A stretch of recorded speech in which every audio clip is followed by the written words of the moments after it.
Delegado aposentado reage a assalto em São Paulo. Pitbull que fazia segurança de traficante vira mascote de delegacia. Presa em São Paulo, quadrilha que falsificou 32 milhões de reais. Com mais uma prisão, PF diz que agora todos os líderes da corrupção na Petrobras estão na cadeia. Presidente da Câmara diz que vice Michel Temer deveria sair da articulação do governo e que quer distância do PT. Na série especial, os alimentos que curam de mau hálito a artrite. Dietoterapia, a prevenção e a cura de muitas doenças através dos alimentos. Boa noite. A Polícia Federal prendeu em São Paulo a maior quadrilha de falsificadores de dinheiro do país. A polícia estima que foram falsificados mais de 30 milhões de reais nos últimos 4 anos. Os agentes federais chegaram aos 11 endereços da quadrilha ainda de madrugada. 7 pessoas foram detidas. Com elas, a polícia apreendeu impressoras e outros equipamentos usados na falsificação. 10 mil reais que estavam em poder dos criminosos vão passar por perícia. Outras 5 pessoas estão foragidas. Segundo a Polícia Federal, as cédulas eram produzidas aqui em São Paulo e distribuídas para todos os estados do Brasil. A proporção para a venda era uma nota verdadeira por 10 falsas. A entrega do dinheiro era feita pessoalmente ou via correios. Nos últimos 4 anos, a quadrilha imprimiu o equivalente a 32 milhões de reais em notas falsificadas. A qualidade da impressão deles é muito boa e a faixa holográfica, que é um elemento de segurança muito considerado pelo cidadão comum, ela é muito boa. Até agora, o Banco Central já identificou 350 mil cédulas falsas produzidas pela quadrilha. E outras milhares ainda estão em circulação. A polícia alerta que é sempre importante, ao receber dinheiro, certificar de que se tratam de cédulas verdadeiras. Desde o momento que ela tem ciência que a cédula é falsa, ela incorre em crime se ela repassar essa cédula. Ela deve procurar a Polícia Civil ou a Polícia Federal. Em outra operação no estado do Tocantins, a Polícia Federal fechou uma gráfica que produzia dinheiro falso. 9 pessoas foram presas em 3 cidades. Foram apreendidos 150 mil reais em cédulas falsificadas. Em Belo Horizonte, a polícia apreendeu 18 carros roubados que estavam escondidos no estacionamento. O local foi descoberto depois que o chefe de uma quadrilha de clonagem de veículos se matou e escreveu uma carta confessando os crimes. Só neste estacionamento particular em Belo Horizonte foram encontrados 18 carros nesta quinta-feira. O esquema de clonagem de veículos é considerado um dos maiores do estado. A polícia conseguiu chegar até o estacionamento depois de 2 anos de investigação e após a morte de um dos líderes da quadrilha. Fernando Mariotto, de 39 anos, foi encontrado dentro de um carro às margens de uma rodovia federal na região metropolitana. Ao lado dele, a polícia encontrou documentos e uma carta com os detalhes sobre o esquema criminoso. Segundo a polícia, ele tirou a própria vida. Ele se disse cansado de toda essa sujeira, dos traidores. Em uma semana foram apreendidos 49 carros clonados, prontos para revenda.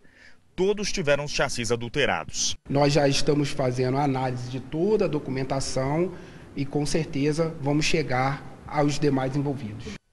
Hoje foi mais um dia de confronto entre criminosos e policiais no Complexo do Alemão, no Rio de Janeiro. O tiroteio deixou uma mulher em estado grave e um menino de 11 anos ferido. O garoto foi atingido na perna depois de uma partida de futebol. Carros da Polícia Militar ocupam os principais acessos ao Complexo do Alemão. Policiais fazem uma varredura na região em busca dos criminosos que atacaram policiais da UPP. As marcas no carro mostram a violência do confronto, registrado em áudio por um morador.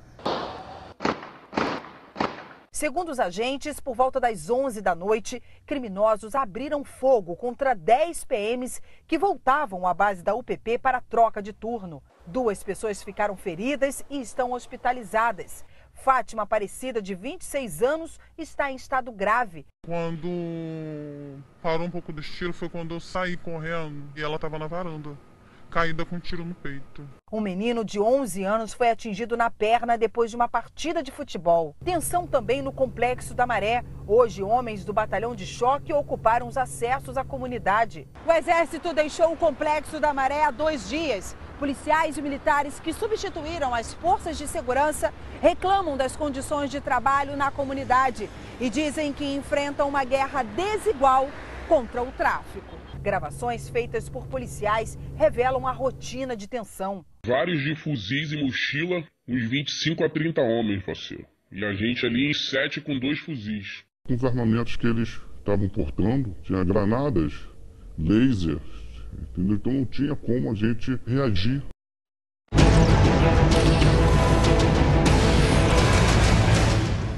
O homem que atravessa a rua é um criminoso que vai roubar o motorista que acaba de estacionar na zona leste de São Paulo. Quando o ladrão anuncia o assalto, a vítima saca uma arma e atira. O outro suspeito, que está de moto, também é atingido e foge. O criminoso baleado está internado, fora de perigo. Em Embu das Artes, na Grande São Paulo, criminosos atiraram contra um carro da Polícia Militar. Os assaltantes tinham acabado de explodir um caixa eletrônico. Um dos disparos atingiu de raspão um tenente. Os suspeitos conseguiram fugir. Acidente entre um carro e uma moto num cruzamento em Belo Horizonte. Motoqueiro é lançado a 30 metros. As imagens não mostram quem teria avançado o sinal. O motorista do carro fugiu sem prestar socorro. Se você tiver alguma informação, a denúncia pode ser feita pelo 190 da Polícia Militar.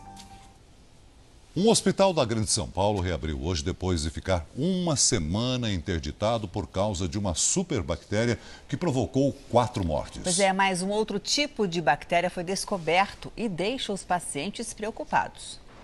Depois de vários dias fechado, agora uma nova bactéria foi descoberta neste hospital em Guarulhos, na Grande São Paulo. Todo mundo tá com medo, né? Agora, assim, quando a gente vinha visitar, a gente só lavava as mãos. Agora já tem a prevenção, a gente vem, lava as mãos, coloca a luva. Há 17 dias, a mãe de Suzana está internada com uma fratura no ombro. Hoje, ela recebeu o diagnóstico. A enfermeira veio, me chamou, pediu para mim estar arrumando ela para poder ela estar trocando de quarto. Eu perguntei qual era o motivo.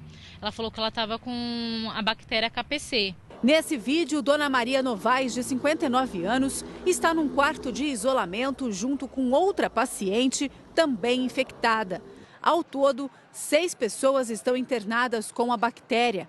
Como Suzana teve contato com a mãe, está preocupada. Eu vou para casa, volto, vou para casa, volto. Então, quer dizer, eu também corro o risco, não é só ela que está lá dentro. O hospital ficou fechado uma semana. Segundo a direção, o pronto-socorro passou por reforma, limpeza e desinfecção. Os pacientes que foram diagnosticados com a bactéria estão em área de isolamento.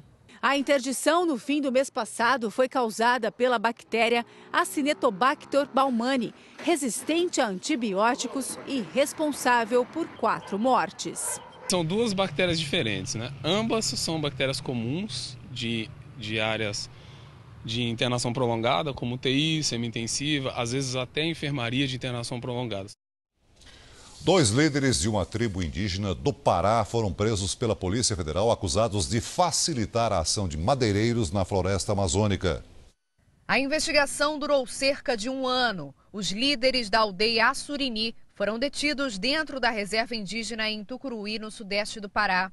Eles são suspeitos de facilitar a ação de madeireiros que desmatavam a região. Durante uma operação de combate ao desmatamento em julho do ano passado, o Ministério Público e a Polícia Federal encontraram em uma área devastada grande quantidade de toras de madeira de lei prontas para serem comercializadas, além de munição. Eles estavam cometendo crimes contra o meio ambiente na própria reserva. Puraquê Assurini e Oliveira Assurini foram transferidos para uma cadeia em Belém. A Justiça decretou a prisão por entender que os Assurini já estão integrados à civilização e tinham ciência de que estavam cometendo um crime. A Polícia Federal trabalha agora para identificar os madeireiros envolvidos no crime ambiental. Peritos vão percorrer a reserva indígena para calcular o tamanho da área desmatada. Os índios vão responder por associação criminosa, extração ilegal e furto de madeira. Uma visita a uma incrível mansão com mais de 300 quartos que está à venda. E a medicina dos homens, que salva também a vida dos animais. Você vai ver no Domingo Espetacular. Olá, tudo bem? A medicina dos humanos a serviço dos bichos. De cirurgia ortopédica a quimioterapia. Você vai ver como animais que pareciam condenados conseguiram uma nova chance. É o caso da cachorrinha Mel, que precisa de uma cirurgia nos olhos. Será que ela vai escapar da cegueira?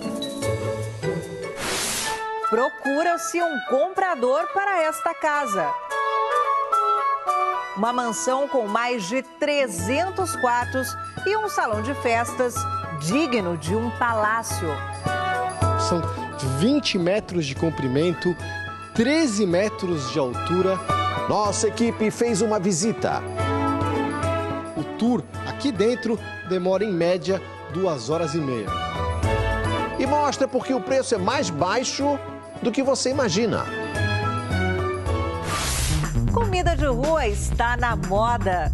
Nossa equipe mostra tudo que é mito e verdade sobre a arte de se alimentar nas ruas, tanto na versão econômica quanto na versão chique.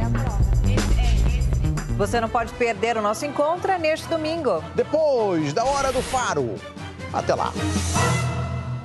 A seguir aqui no Jornal da Record, a polêmica aprovação da redução da maioridade penal. E na série Alimentos que Curam, a inglesa que conseguiu acabar com o mau hálito depois de cortar os doces e incluir na alimentação frutas cítricas e os iogurtes. Estamos de volta. Deputados e a OAB, a Ordem dos Advogados do Brasil, prometem recorrer ao Supremo para anular a sessão que aprovou a redução da maioridade penal. A votação terminou nessa madrugada em Brasília, cercada por muita polêmica. 1/3 dos 18 mil adolescentes entre 16 e 18 anos que cumprem detenção hoje no Brasil se enquadrariam nas regras aprovadas pelos deputados.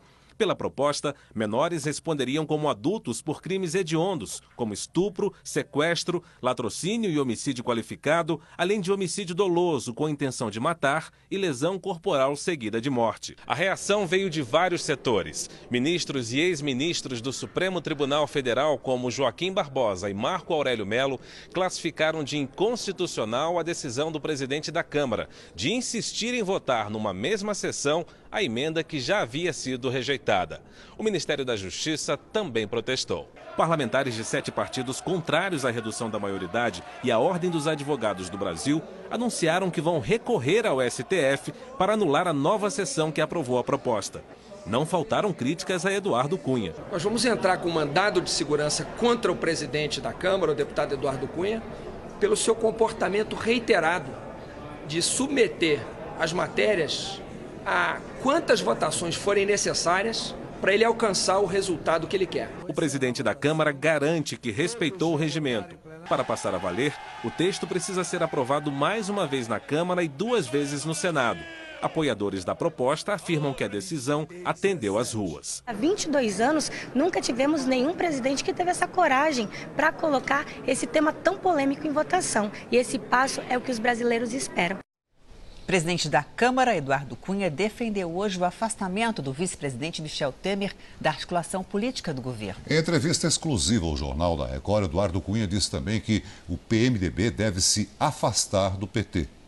Com relações cada vez mais estremecidas entre PT e PMDB, o presidente da Câmara parte para o ataque. Cada dia que passa, eu não tenho a menor dúvida, o PMDB tem que ficar longe do PT. Para Cunha, existe uma dor de cotovelo por parte do Partido dos Trabalhadores pelo fato de ter perdido a eleição para a presidência da casa. Segundo Eduardo Cunha, os 2 partidos estão longe dos mesmos ideais e o PT vive um momento de descrença política. Mais cedo, Eduardo Cunha chegou a defender que o vice-presidente Michel Temer deixe a articulação política do governo. Michel Temer entrou para tentar melhorar essa articulação política, está claramente sendo sabotado por parte do PT. Eu acho até que, a continuar desse jeito, o Michel deveria deixar a articulação política. O ministro da Secretaria de Comunicação minimizou. O presidente da Câmara tem o direito de se posicionar, de ter suas opiniões, todos que acompanham o dia a dia do governo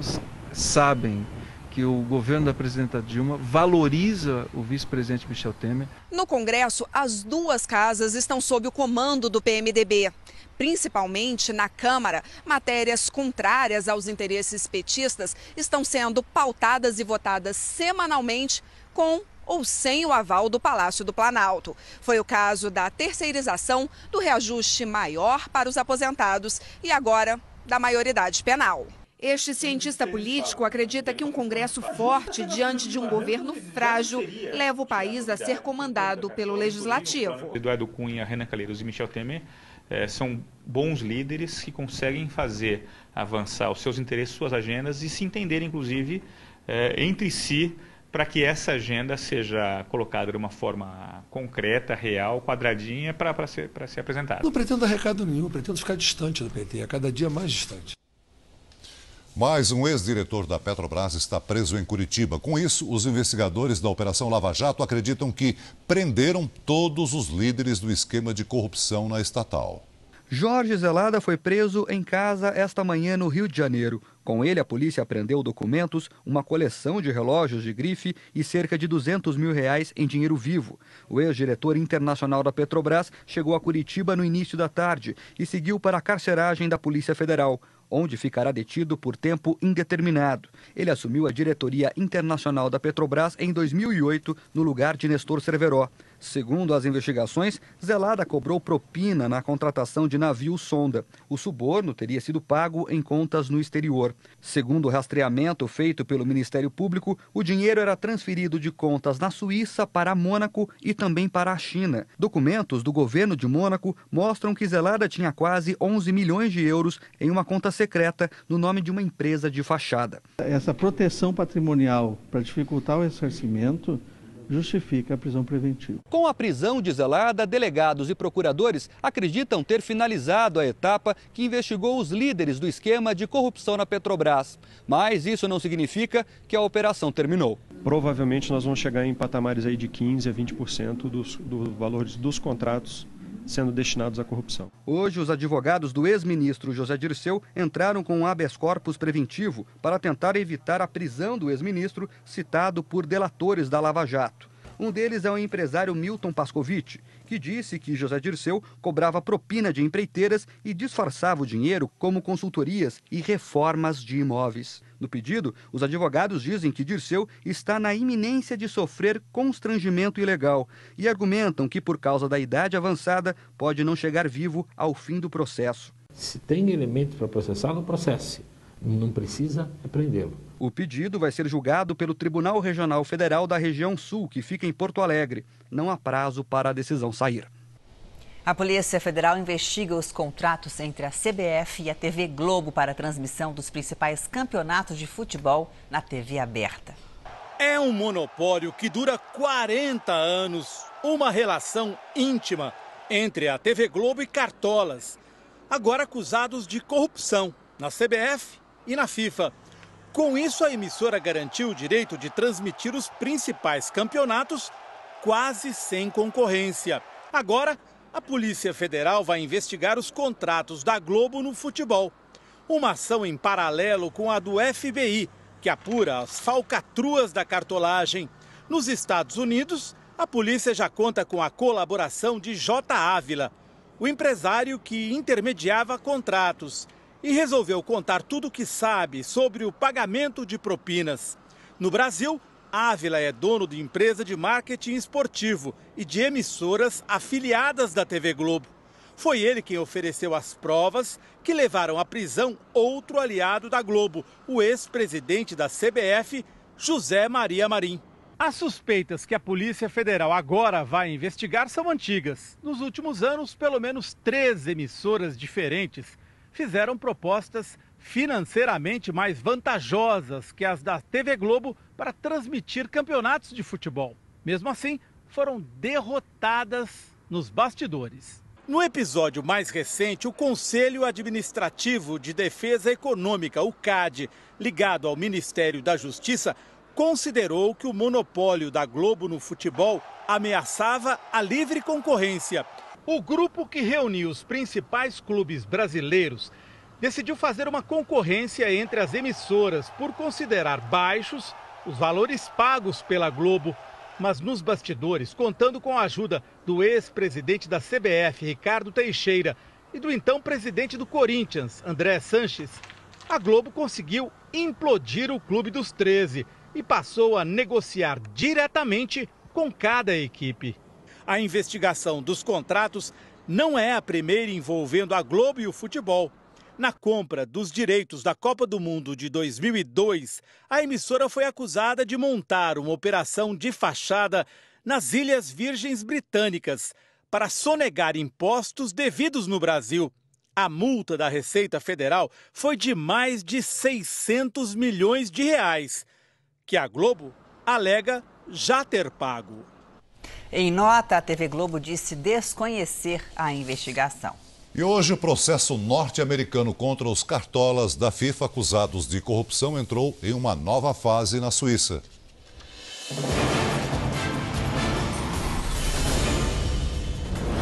Os Estados Unidos pediram a extradição dos 7 cartolas da FIFA presos na Suíça por corrupção. Entre os executivos está o ex-presidente da CBF, José Maria Marim.